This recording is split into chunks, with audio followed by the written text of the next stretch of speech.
오늘 보실 말씀은 신약성경 364면에, 제가 가지고 있는 성경은 신약성경 364면에 히브리서 10장 19절부터 25절 말씀까지를 제가 한 절 읽고 여러분들 한 절 읽고 교독하며 읽도록 하겠습니다. 히브리서 10장 19절부터 25절 말씀까지를 제가 한 절 읽고 여러분들 한 절 읽고 교독하며 읽도록 하겠습니다. 그러므로 형제들아, 우리가 예수의 피를 힘입어 성소에 들어갈 담력을 얻었나니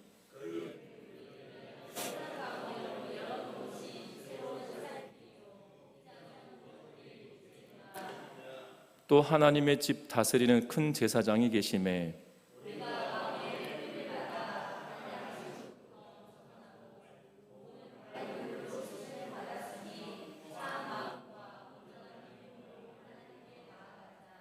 또 약속하신 이는 믿으시니 우리가 믿는 도리의 소망을 움직이지 말며 굳게 잡고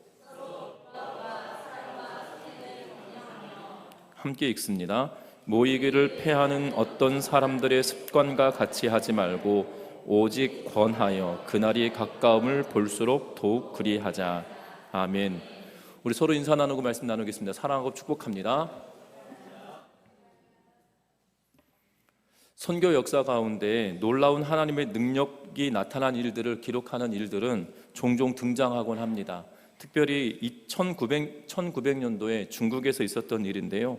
1900년도에 중국에서 의화단 사건이라 불리는 그러한 일이 있습니다. 세계사 가운데도 등장하는 그런 사건인데요. 이 의화단 사건으로 말미암아 많은 선교사들이, 중국으로 파송되었던 많은 선교사님들이 핍박을 받았던 그러한 시기입니다. 그래서 중국의 여기저기에서 선교사님들이 죽임을 당하고 순교를 당하게 되어져서 산속으로 숨기도 하고 이곳저곳을 피하여 다니기도 하고 때로는 이 사람 저 사람 집을 옮겨 다니며 피신을 하는 그러한 시대를 살았다라고 합니다. 또한 고통과 핍박을 경험하면서 지치다 못해서 이 산으로 숨어 들어간 이 선교사님들이 있었는데, 한 동굴에 모여있던 선교사님들 가운데 글로보라고 불려지는 선교사님의 부인이 어느 날 하나님께 이렇게 원망했다고 합니다. 하나님 정말 살아계십니까? 나는 이제 하나님을 저주할 수밖에 없습니다. 나는 내가 당하는 고통의 모든 한계를 지났습니다 라고 이야기하며, 내가 이제 참을 만큼 참았는데 더 이상 참을 수 없는 그러한 상태에 이르렀습니다 라고 하며, 정말 하나님 살아계신 것 맞습니까? 라고 이야기하고, 이제는 내가 하나님을 저주할 만한 그러한 상황까지 내몰렸습니다 라고 고백을 하더라는 겁니다. 하나님을 잘 섬겼던 선교사님이고 또한 선교사님의 부인이고, 그리고 중국에서 선교하다가 핍박을 당하고 많은 선교사님들이 죽임을 당하는 그러한 시대에 살아가고 있던 그때에, 또한 몸을 피하고 있는 그때에 얼마나 힘들었으면 이런 고백이 나왔겠습니까? 그런데 그 자리에 같이 있었던 게이트라고 하는 선교사님이 이 글로보라고 하는 이 선교사님의 그 한탄스러운 그러한 고백이 끝나고 난 이후에 그가 이렇게 또 고백합니다. 뭐라고 이야기하냐면, 두 손을 높이 들고 이렇게 노래합니다. 주님을 찬양합니다. 우리가 알지 못하는 이성의 영역을 넘어선 놀라운 하나님의 계획이 있기 때문에 이 고통을 주시는 줄 믿어 내가 하나님을 찬양합니다 라고 고백하고 있다라는 거예요. 그러니까 글로버라고 하는 선교사님의 부인이 하나님께 원망하고 내가 너무 힘들고 너무나도 괴롭습니다라고 이야기했다라면, 그 옆에 있던 이 게이트라고 하는 선교사님은 주님을 찬양합니다. 우리의 한계를 넘어서 하나님의 계획은 우리의 이성과 우리의 생각을 뛰어넘기 때문에 그 하나님을 찬양합니다라고 고백을 했다는 거예요. 제가 이 말씀을 드리는 이유는, 놀라운 것은 이 게이트 선교사님의 고백 이후에 어떤 일이 벌어지냐면, 핍박받던 순교의 행진이 그쳐지게 되었다는 거예요. 그러니까 수많은 선교사님들이 고통받고 핍박을 받았던 그 시기가 이 선교사님이 찬양과 더불어 그치게 되어졌다라고 하는 것들이 선교 역사 가운데 고스란히 남아있는 것을 보게 됩니다. 참 희한합니다. 왜냐하면 하나님의 능력은 우리의 이성과 상관없이 행하고 계시기 때문이죠. 하나님이 살아계시지 않다라는 고백을 하기 이전에 우리의 생각과 우리의 이성을 뛰어넘으시는 그 하나님을 기억하고 그 하나님을 의지하며 살아가는 우리 전미중앙교회 온 성도님들 되시기를 주의 이름으로 부탁드립니다. 왜 이 말씀을 드리냐면, 오늘 본문의 제목이 이거거든요. 보혈의 능력을 믿는 삶이다라는 제목입니다. 저와 여러분들 하나님의 능력을 믿을 수밖에 없는 이유는 우리의 이성과 우리의 생각을 뛰어넘는 것이 바로 예수 그리스도께서 이 땅에 오심이거든요. 예수님이 이 땅에 오셔서 십자가에 죽으시고 사흘 만에 부활하신 사건, 그리고 그것으로 그쳐지는 것이 아니라 승천하시고 다시 오실 것을 약속하시는 그 예수 그리스도의 말씀은 우리의 이성으로는 도대체 이해가 되지 않는 거예요. 사람이 죽었다가 다시 살아난다, 그리고 그 살아난 사람이 부활체로 시간과 공간을 초월하면서 음식을 먹기도 하고 만져지기도 한다는 것이 가능한 일인가라는 거죠. 또한 그분이 승천하시며 본 그대로 다시 오겠다라고 말씀하시고, 또한 그 오실 것을 기대하면서 신앙생활하는 것이 우리들인데, 이것이 사람의 생각으로 보면 미친 짓이거든요. 그러니까 안 믿는 사람들 입장에서 보면 이것은 이상한 사람들의 모임일처럼 보일 것입니다. 그러나 하나님은 그 사랑을 예수 그리스도라고 하는 실존적인 인물을 통하여, 실제적인 인물의 삶과 죽음을 통하여, 또한 부활과 또한 승천과 다시 오실 것을 통하여 우리에게 약속하고 계시다라는 사실이죠. 그래서 우리는 예수 그리스도의 보혈의 권능을 믿습니다. 그래서 어떻게 보면 안 믿는 사람들은 그냥 십자가에 매달린 사형수, 또한 우리가 기껏 존경할 만한 세계 4대 성인 가운데 한 명 이렇게 여길 수도 있겠지만, 우리에게는 그 이분이 예수 그리스도가 우리의 구원자시고 우리의 생명 되시는 분이시라는 사실을 믿고 나아가는 은혜가 있기를 주의 이름으로 부탁드립니다. 그러면 예수 그리스도의 보혈을 믿는 사람들은 어떠한 삶을 살아가야 되냐는 거예요. 특별히 오늘 본문은 우리가 예수 그리스도의 십자가의 사랑을 믿는 믿음의 백성들은 살아갈 방식이 있다라고 우리에게 말하고 있는 것을 보게 됩니다. 첫 번째 믿음의 방식은 무엇이냐면, 우리가 19절부터 21절 말씀까지를 같이 한번 읽어보겠습니다. 19절부터 21절 말씀입니다. 그러므로 형제들아, 우리가 예수의 피를 힘입어 성소에 들어갈 담력을 얻었나니 그 길은 우리를 위하여 휘장 가운데로 열어놓으신 새로운 살 길이요, 휘장은 그의 육체니라. 또 하나님의 집 다스리는 큰 제사장이 계심에. 아멘.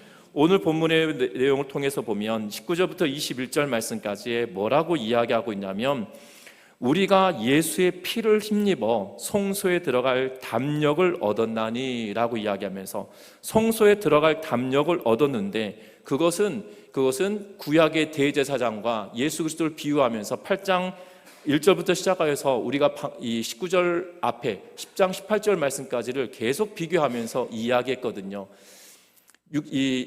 유대인의 대제사장은 해마다 휘장을 젖히고 그 길을 들어가지만, 예수 그리스도는 휘장을 찢어버리셨고 예수 그리스도는 그 길을 내셨다, 새로운 길을 내셨다라고 이야기하면서, 예수 그리스도는 참된 그림자가 아닌 원형이신 대제사장 되신 분이시다라는 사실을 우리에게 끊임없이 이야기했습니다. 결국 우리가 성소로 들어갈 담력을 얻었다라는 표현은 결국 우리가 뭐냐면, 성소로 들어간다는 것은 우리의 모든 것을 가지고 성소로 들어간 예배 드리는 것을 이야기하고 있거든요. 결국 예수 그리스도의 십자가의 보혈을 믿는 자들의 삶의 태도는, 첫 번째는 담대하게 예배의 자리로 나아가야 된다는 사실이에요. 우리가 성소로 나아갈 담력을 얻었다라고 성경은 이야기합니다. 성소로 나아갈 담력을 얻었다라고 하면서 그 앞에 뭐라고 이야기하냐면, 우리가 예수의 피를 힘입어라고 이야기하고 있어요. 다시 말하면 저와 여러분들이 예수 그리스도의 십자가의 사랑을 힘입어서 우리가 하나님 앞으로 나아갈 수 있는 담력을 얻었기에, 저와 여러분들이 그 예수 그리스도의 십자가의 은혜를 힘입어서 하나님께로 온전히 나아가는 은혜가 있으시기를 주의 이름으로 부탁드립니다. 예배의 자리는 바로 예수 그리스도의 십자가의 사랑에 힘입어서 나아가는 자리예요. 우리가 예배할 때 이 한 시간이 엄청 지루할 수 있거든요. 왜 지루하냐면, 내가 하나님을 잘 모르니까, 예수 그리스도가 누구신지 잘 모르니까. 그래서 이 한 시간 왔다 가는 것이 때로는 버겁기도 하고 지루하기도 합니다. 그래서 간혹 학생들을 예배를 드리다 보면 아이들이 잠을 자기도 하고, 딴 생각하기도 하고, 다른 일을 하기도 하고, 핸드폰 보기도 하고 뭐 그러거든요. 주일학교 학생들 가운데 그럼에도 불구하고 열심히 예배 드리는 친구들이 있습니다. 그 친구들은 뭔가 깨닫고 있는 거죠.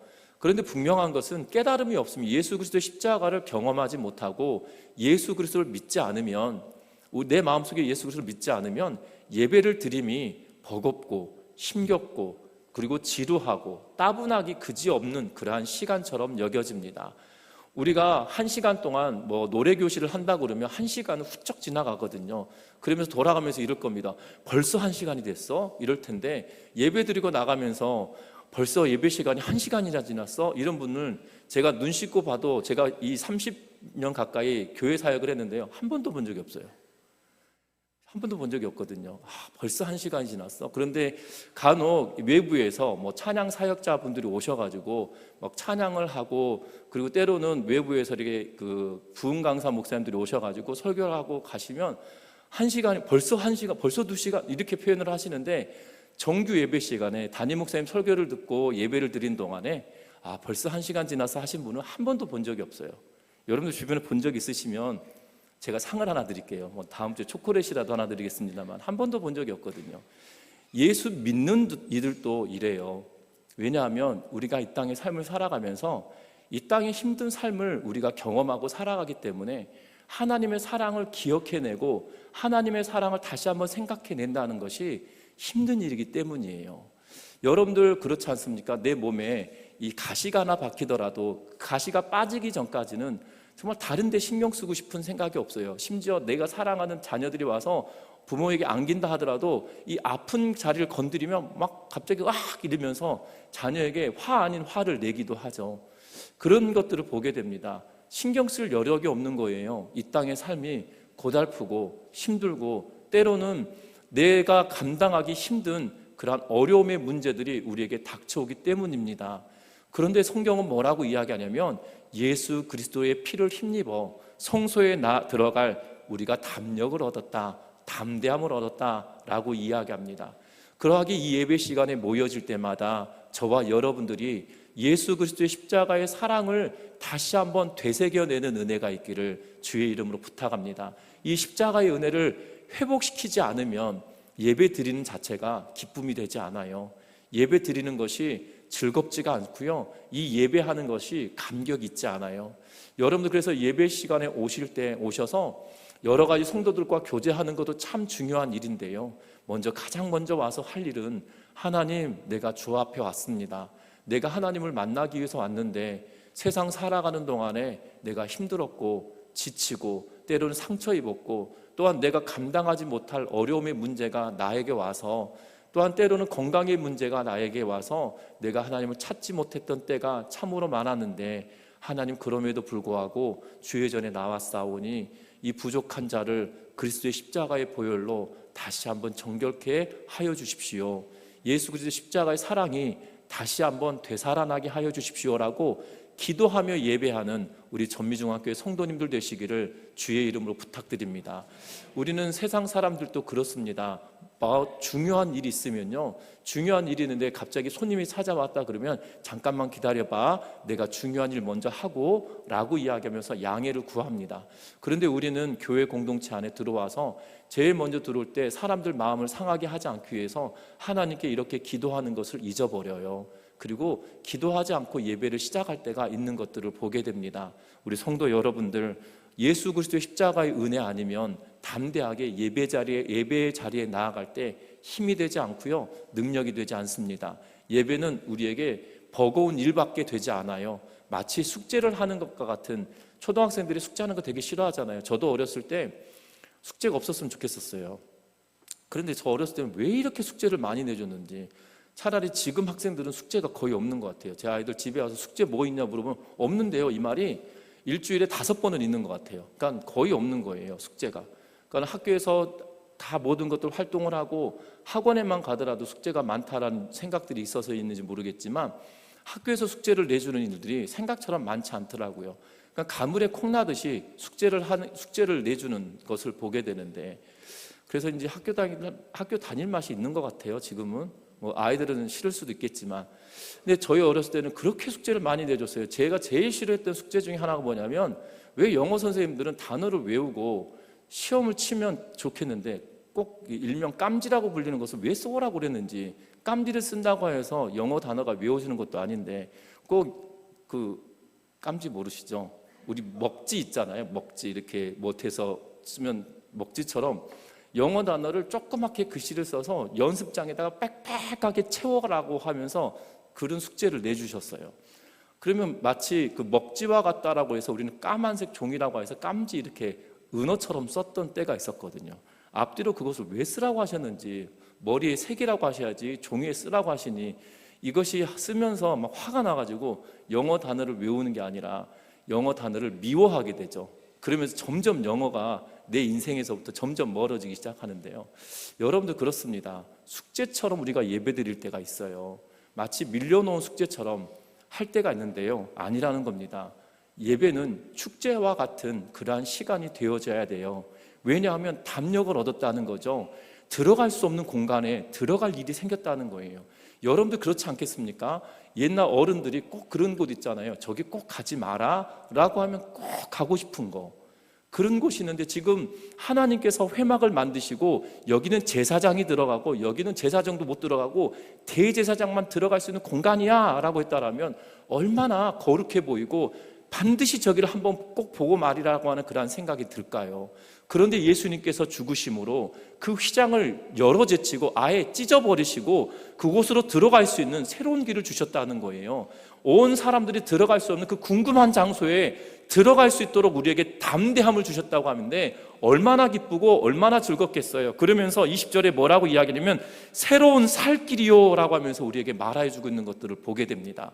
결국 우리가 살아갈 수 있는 유일한 희망은, 유일한 길은 예배 자리로 나아가는 것이고, 예배 자리로 나아갈 때 담대함이 없으면 예배는 숙제가 되고 축제가 되지 않는다는 거예요. 저와 여러분들의 신앙의 여정에 예배 시간이 축제의 시간이 되어지시기를 주의 이름으로 부탁드립니다. 축제라고 하여서 막 혼자 발광을 하는 그런 것을 말하는 것이 아니고요, 축제라고 하는 것이 남들 앞에서 막 춤을 추고 노래하는 것만이 축제가 아니잖아요.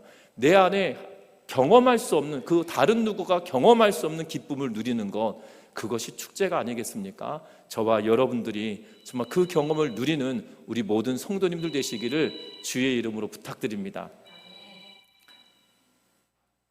그리고 또 한 가지 성경은 이야기합니다. 뭐라고 이야기하고 있냐면 오늘 이 담대함을 얻었다라고 이야기하고 있는 것을 보게 됩니다.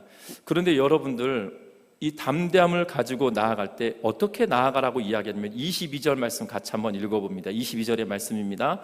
우리가 마음의 뿌림을 받아 악한 양심으로부터 벗어나고 몸은 맑은 물로 씻음을 받았으니 찬 마음과 온전한 믿음으로 하나님께 나아가자. 아멘. 저와 여러분들이 성소로 나아갈 담력을 얻었다라면 그 담력은 무엇으로 귀결되어지느냐? 다른 것이 아니라 참 마음과 온전한 믿음으로 나아가게 되어진다는 거예요. 그런데 저와 여러분들은 믿음으로 나아간다라고 할 때 우리의 믿음은 연약해질 때가 참으로 많습니다. 여러 번 왔다 갔다 하면서도 하나님을 향한, 예수 그리스도의 십자가를 향한 믿음이 우리에겐 굳건해지지 않을 때가 보게 되어져요. 제가 잘 아는 한 분이 저 때문에 전주를 오게 되었다고 합니다. 그러면서 이렇게 말씀하세요. 내가 서울에서 전주 올 때 서울 톨게이트를 딱 지나고 나서부터 이 전주로 올 때 이 기대감이 있더라라고 이야기를 해요. 무슨 기대감이 있느냐 했더니 그 전주로 오는 그 길마다 이 핑크빛 길이 깔려 있다라는 거예요. 여러분 고속도로 올라가면, 요새 그 도로에도 마찬가지지만 고속도로 올라가면 이 갈림길이 있을 때 오른쪽으로 가는 길은 핑크빛이 이렇게 있고요, 왼쪽으로 가는 길은 녹색으로 이렇게 페인트가 칠해져 있어요, 바닥에. 그러면 전주로 올 때 서울 톨게이트를 지나서 전주로 오는 길을 쭉 타고 오시면 모든 길이 핑크빛으로 되어 있는 길을 옵니다. 그래서 전주 가는 길이 꽃길이구나 이러면서 오셨다는 거예요. 제 아내도 그 이야기에 동의를 하던데요. 그러니까 핑크빛 길인 거예요. 꽃길인 거예요. 그런데 희한하지 않습니까? 논리적으로 보면 그 고속도로의 갈림길에 오른쪽으로 빠지는 길은 무조건 핑크빛인 거예요. 핑크색 길인 거예요. 분홍색 차선으로 가는 거고요. 왼쪽으로 가면 무조건 녹색 차선으로 가는 거거든요. 그러니까 사실 논리적으로 따져보면 의미가 없는데 그냥 본인이 그렇게 믿고 싶은 거죠. 그러니까 전주 가는 길이 꽃길이구나 이렇게 믿고 싶은 거라는 거죠. 근데 그것이 우리의 믿음이 되고 신앙이 될 때가 있어요. 그러면서 우리 스스로가 자기가 자기 확신에 걸어가고 있는 거죠. 여러분들 길 하나만 가지고서도 내가 꽃길을 만들어 가겠다라는 의지를 표명하고 내가 그것이 되었으면 좋겠다라고 하는 기대감을 표명하는데, 신앙생활할 때는 전혀 그렇지 않아요. 예수님께서는 끊임없이 내가 너를 사랑한다, 하나님은 끊임없이 내가 너를 사랑한다 라고 지독하게 66권이라고 하는 방대한 양의 책을 가지고 우리에게 내가 너 사랑한다라고 말씀해 주셨는데, 그 가운데 그 믿음을 가지려고 하지 않아요. 심지어 자기 확신을 하려고도 하지도 않습니다. 우리는 오히려 이런 일이 있을 수 있겠어라고 의심을 하며 나아가는데요. 우리 성도 여러분들, 참된 마음과 믿음 가지고 정말 보좌 앞으로 담대하게 나아갈 수 있는, 정말 성소로 들어갈 담대함을 얻었다는 사실들 기억하면서 믿는 믿음을 굳건하게 하는 우리 전미중학교 온 성도님들 되시기를 주의 이름으로 부탁드립니다. 그러면서 또한 뭐라고 이야기하냐면 23절 말씀 같이 한번 읽어봅니다. 23절의 말씀입니다. 또 약속하신 이는 믿으시니 우리가 믿는 도리의 소망을 움직이지 말며 굳게 잡고. 아멘. 뭐라고 이야기하냐면 소망을 움직이지 말고 소망을 굳게 잡고 라고 이야기합니다. 다시 말하면 믿음으로, 믿음의 도리의 소망이라는 표현을 쓰고 있기 때문에 믿음의 소망을 굳건하게 붙들고 살아가는 것이 그리스도의 보혈을 믿는 성도의 모습이다라고 우리에게 이야기하고 있는 것을 보게 됩니다. 그러면서 믿는 도리의 소망을 움직이지 말라, 그리고 믿는 도리의 소망을 굳게 잡다라는 표현을 쓰면서 우리가 믿음을 가지고 소망을 굳게 붙들라라고 이야기하는데 그 근거가 있다는 거예요. 그 근거가 소망을 붙들 수 있는 이유가 있다라고 하면서 이 23절 상반절에 약속하신 이는 믿으시니, 약속하신 분은 믿부다란 말이 예쁘다란 말이 아니라 신실하다, 그분은 이 약속을 꼭 지키는 분이다 라고 하면서 약속하신 이는 신실하신 분이시다라고 우리에게 이야기하며 그 신실함의 근거를 두고 그 신실하신 하나님이 말씀하셨기에 그 약속을 붙들고 살아가는 것이다 라고 이야기한다는 거예요. 여러분들, 하나님이 여러분들에게 사기를 치신 적이 있으신가요? 여러분들 잘 생각해 보십시오. 하나님은 우리에게 사기를 치시거나 우리에게 마음의 상처를 주신 적이 한 번도 없으세요. 오히려 같이 신앙생활하고 있는 사람이 나에게 사기를 치거나 같이 신앙생활하고 있는 분들 가운데 한 분이 나의 마음에 상처를 줄 때는 있어요. 그런데 예수님은, 또 하나님은 우리에게 상처를 주시거나 우리에게 사기를 치신 적이 한 번도 없으시거든요. 신실하신 하나님이세요. 하나님의 약속의 말씀은 분명하고요, 반드시 이루어지는 것을 보게 됩니다. 여러분들, 아브라함에게 창세기 15장에 약속을 하십니다. 무엇을 약속하시냐면 너의 후손들은 4대 동안 이방의 객살이를 하게 될 거다, 그리고 4대 만에 돌아오게 될 거다 라고 이야기를 합니다.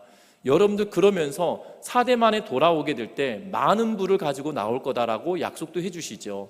여러분들, 400년이 지나고 난 이후에 모세를 통하여 이스라엘 백성들이 가나안 땅을 향하여 애굽을 탈출하게 되어지는데, 그때 놀라운 것은 정말 4대 만에 나오게 되고요, 400년 동안 그곳에서 이방살이를 하고 나올 때는 어마어마한 부를 가지고 나오게 됩니다. 사실 어마어마한 건 얼만큼인지는 모르겠으나 이스라엘 백성들이 가나안 땅을 향하여 출애굽을 할 때 그냥 나온 것이 아니고요, 애굽의 사람들이 금부치, 은부치를 다 던져줘요. 내가 이거 줄 테니 제발 나가라 라는 의미로 모든 것들을, 재물을 던져줍니다. 왜냐하면 자기의 아들들이, 지금 이 애굽의 아들들이 이스라엘 백성들로 말미암아 죽었다라고 여기니 얼마나 불편하겠어요. 이것을 돈을 주어서라도, 억만금을 줘서라도 떨쳐버리고 내보내는 것이 훨씬 속편한 일이라는 생각을 들어서 그들이 가진 것을 다 내어놓아서 떠나보내게 되거든요. 그 약속이 실제로 이루어집니다. 이것 또한 모세를 통해서 또한 이루어지죠. 모세를 통하여 하나님께서 말씀하십니다. 내가 10가지 재앙을 통하여 애굽에 재앙을 내리고 이스라엘 백성들을 나가게 하실 것이다 라고 이야기합니다. 이스라엘 백성들은 여러 가지 재앙을 겪으면서 고통스러워서 모세와 아론을 원망하기도 합니다. 그런데 모세는 굳건하게 그 길을 걸어가던 이유는 하나님이 약속하셨고 하나님이 말씀하신 대로 이루어질 것을 믿기 때문이라는 거예요. 단순히 이것만 있는 것이 아닙니다. 다윗에게도 하나님은 약속해 주셨어요. 그가 어린 나이에, 군대도 가지 못할 나이에 하나님은 이새의 집에 사무엘을 보내시고 그곳에서 다음 왕을 이을 왕제를 찾는 작업을 하십니다. 그때 뽑혔던 인물이 다윗이에요. 그런데 다윗이 왕이 되는 여정은 순탄치 않았습니다. 골리앗을 이기는 놀라운 큰 이 공을 세웠지만 그럼에도 불구하고 결국 어려움을 당하는 일들은 끊임없이 있었거든요. 그럼에도 불구하고 또한 10여 년 동안 왕에 의하여서 끊임없이 추적을 당하고 죽임을 당할 것 같은 상황에 직면하는 일들이 있었습니다. 그러나 결국 왕이 되었거든요. 여러분들, 하나님의 약속의 말씀은 결국 이루어지는 것을 보게 됩니다. 하나님의 약속의 말씀이 실제로 이루어진 정점의 사건은 바로 예수 그리스도의 십자가 사건이거든요. 구약의 성경이 예수님이 십자가에 매달려 죽게 될 것을, 또한 어떠한 고통을 당하시게 될 것을, 또 어디에 묻히시게 될 것을, 또한 어떻게 부활하시게 될 것을 분명하게 이야기하시며 말씀해주고 계셨다는 사실이고, 그 약속이 실제로 이루어졌다는 거예요. 그러하기에 저와 여러분들에게 약속하신 그 하나님의 약속의 말씀을 붙들고 소망을 굳건하게 하며 살아가는 우리 전미중학교의 온 성도님들 되시기를 주의 이름으로 부탁합니다. 하나님의 약속의 말씀은 거짓이 없어요. 분명하게 이루어지고 반드시 성취된다는 거예요. 그런데 그 하나님의 약속의 말씀이 내 삶 속에 이루어지지 않는 이유는 바로 내가 그 약속을 받아본 적이 없으니까, 내가 그 약속을 들어본 적이 없으니까 내 삶 속에 이루어지지 않는 거죠.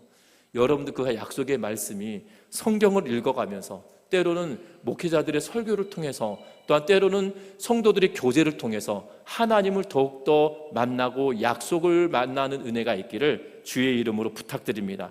뿐만 아니라 오늘 성경의 말씀에 보면 뭐라고 또 이야기하고 있냐면 24절과 25절 말씀을 같이 읽어봅니다.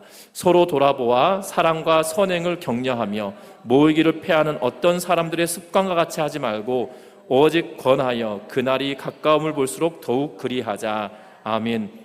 오늘 성경의 말씀에 보면 예수 그리스도의 십자가의 은혜를 사모하고 또한 보혈의 능력을 믿는 성도들의 삶은 서로 격려하고 모이기에 힘쓰는 것이다 라고 말하고 있는 것을 보게 되어집니다. 특별히 24절에 보면 24절에 돌아보아라고 하는 표현이 있습니다. 이 돌아보아라는 표현은 우리가 살펴보다라는 의미가 아니에요.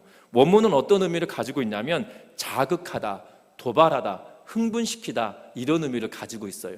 다시 말하면 이 서로 자극하다, 우리 표현은 서로 도발하다, 서로 흥분시키다, 이렇게 번역해 놓았다라면 이 본문을 읽을 때마다 되게 성도들이 마음이 불편할 것 같아요. 왜냐하면 도발하다라는 의미가, 사실 우리들은 도발하다, 또 자극하다라는 의미가, 흥분시키다 이런 표현이 때로는 이 좋지 않은 의미로 받아들여질 수도 있기 때문이죠. 그런데 성경은 이 본문은 이야기할 때, 번역을 할 때 돌아보아라는 표현이 우리가 보살피다라는 의미로 말하는 것이 아니라 서로 선의의 경쟁을 하듯이라는 표현으로 번역하는 것이 더 나을 것 같아요. 그러니까 여러분들, 선의의 경쟁이 무엇입니까?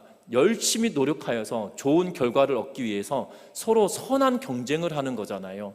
내가 남의 것을 빼앗고 착취하기 위하여서 경쟁을 하는 것이 아니라 서로 선한 영향력을 주고받아서 좋은 결과를 내는 것, 그것이 선한 경쟁력이다라는 표현을 쓰고 우리는 선한 의미의 경쟁하다라는 표현을 씁니다. 그런 의미거든요. 성도들이 선한 의도를 가지고 성도들에게 좋은 영향력을 주라라는 거예요. 그래서 선한 영향력을 줌으로 말미암아 사랑과 선행을 서로 격려하도록 만드는 것이고, 그리고 성도들로 하여금 모이기를 힘쓰도록 하는 것, 그것이 바로 이 돌아봄에 대한 모습이다라고 성경은 말하고 있는 것을 보게 됩니다.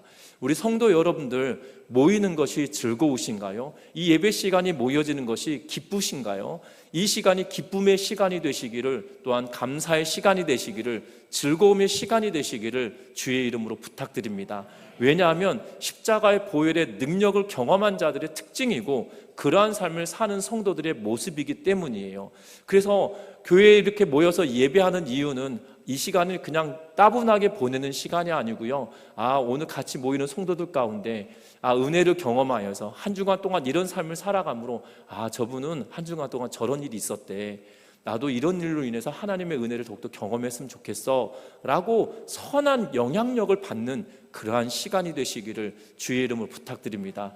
오늘 오면서 우리 권사님 예쁜 옷 사셨네, 우리 자식들은 왜 나한테 이런 예쁜 옷 안 사준대, 이런 데 관심 두지 마시고요.